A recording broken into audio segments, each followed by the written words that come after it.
Life is shorter than you think, and by the time you realize it, you've already spent years on things that don't matter, chasing things that don't fulfill you, waiting for the right moment that never comes, putting off what actually matters until later. And then one day you look up and realize later has turned into too late.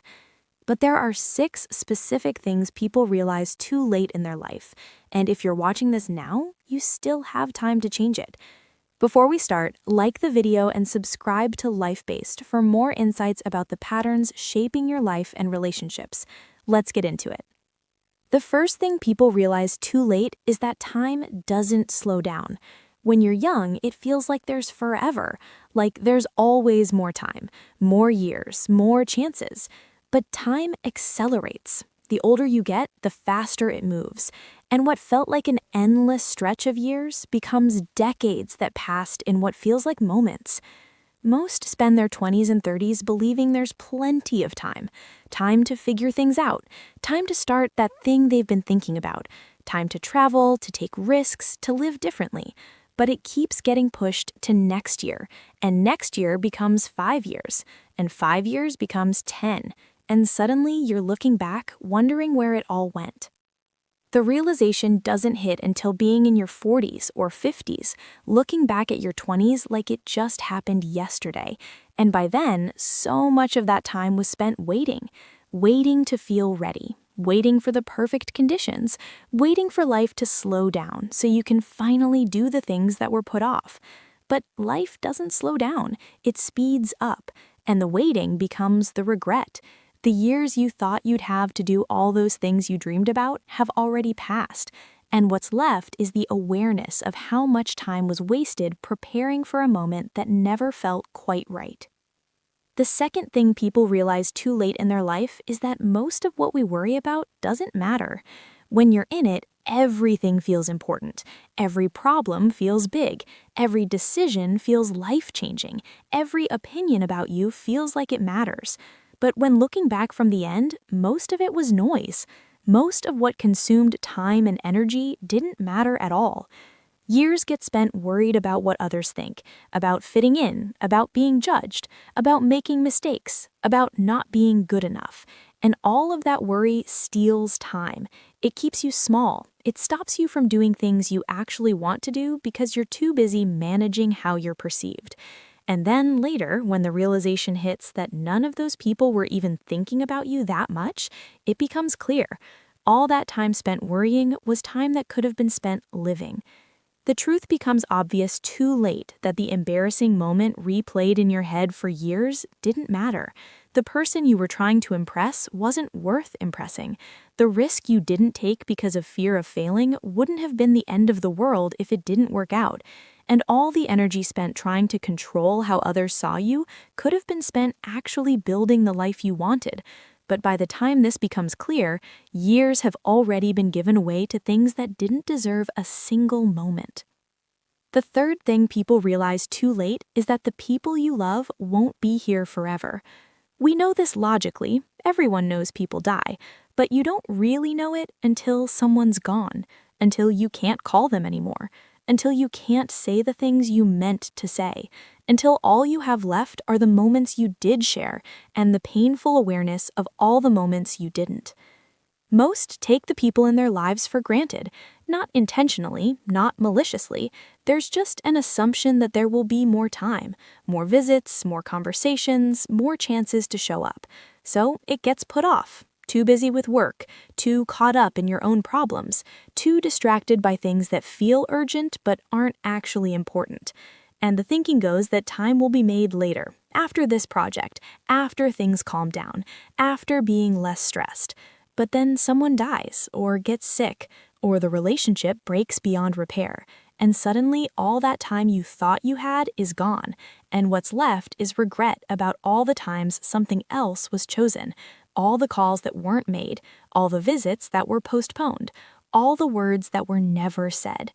The realization comes too late that there were chances to be present, to connect, to show love, and waiting was chosen instead.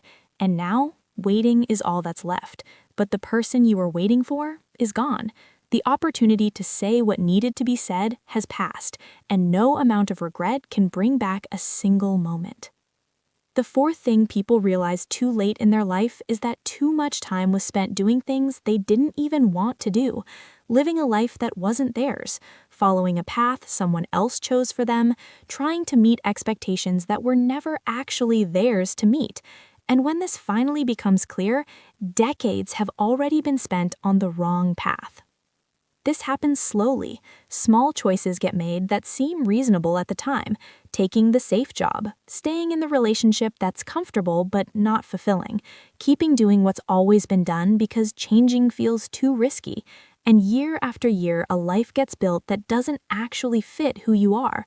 But the realization doesn't come until being so far down that path that turning back feels impossible. The truth hits too late that living was for someone else, for parents, for society, for some version of success that was never actually wanted. And the life that was built, the one that looks good on paper, feels empty because it wasn't yours. And by the time this becomes clear, it feels like it's too late to start over, like too much has been invested to walk away. So the staying continues, and the regret grows. The fifth thing people realize too late is that comfort becomes a trap. When you're young, risks get taken because there's nothing to lose. But as you get older, things accumulate: a career, a routine, a lifestyle, and those things become reasons not to change. The thinking goes that the risk will be taken later, after being more secure, after saving more money, after the timing is better. But the timing never gets better, and the comfort becomes a cage. Most don't realize how much has been traded for comfort until being too old to do anything about it. Staying in the job that drained them happened because it was stable. Not moving to the place that dreamed about happened because roots were established. Not starting the thing that sparked passion happened because it felt too risky. And all of those choices made sense at the time, but when looking back, the realization hits that living was for safety, and safety didn't make anyone happy. It just made them stuck. The true cost of comfort doesn't become clear until being at the end and seeing everything that wasn't done because of being too comfortable. All the experiences that were missed, all the versions of yourself you never became, all because of being too afraid to let go of what was safe. And by then, the comfort that was protected so carefully doesn't feel worth what was given up for it. The sixth thing people realize too late in their life is that health doesn't last forever. When you're young, the body works, energy is there, strength is there, the ability to do things without thinking about it is there, and the assumption is that it will always be that way. So health gets sacrificed for work, for success, for productivity, for everything except taking care of yourself. And by the time the loss becomes clear, getting it back is much harder or impossible. Long hours get worked without sleep with the thinking that rest will come later. Eating poorly happens because there's too much busyness to prioritize nutrition. Exercise gets skipped because there's always something more urgent. The signals the body sends get ignored because stopping feels like weakness. And year after year, draining happens, running on empty, pushing through. The thinking goes that health will be prioritized when things slow down, but things don't slow down, and the body breaks down. The realization comes too late that all the success in the world doesn't mean much when the body can't enjoy it, when chronic pain becomes normal, when energy is gone, when simple activities become difficult, when health problems that could have been prevented are now permanent. So stop waiting. Stop putting off what matters. Stop living for everyone else. Stop choosing comfort over growth. Stop worrying about things that won't matter in 5 years. Stop sacrificing your health for things that aren't worth it. And start building a life you won't regret, because life is shorter than you think. If you found this helpful, like the video and subscribe to LifeBased for more insights about the patterns shaping your life and relationships. Thanks for watching.